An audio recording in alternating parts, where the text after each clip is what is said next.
मेरी ज़िंदगी के कुछ ऐसे डिफेक्ट्स जो मुझे लगता है कि आज बता देने चाहिए। तो डिफेक्ट ऐसे है कि मेरे पूरे परिवार में सबकी हाइट लंबी है, इकलौती मेरी हाइट छोटी है।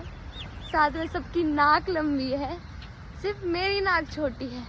तो कभी कभी इट फील्स लाइक कि मुझे कहीं कचरे के डब्बे से तो नहीं उठाया मेरे घर वालों ने, या फिर मैं कहीं अडॉप्टेड चाइल्ड तो नहीं हूँ। पर ऐसा कुछ नहीं है यार, मैं अपने घर वालों का ही बच्चा हूँ।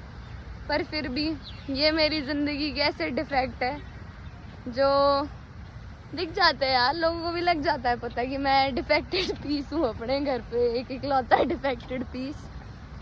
तो ये थे कुछ मेरी ज़िंदगी के डिफेक्ट दोस्तों। बस 2 ही डिफेक्ट है, नहीं बाकी एक डिफेक्ट और भी है। बाकी सब शांत रहते हैं और एक मैं उछली हुई रहती हूँ, मतलब चैप है।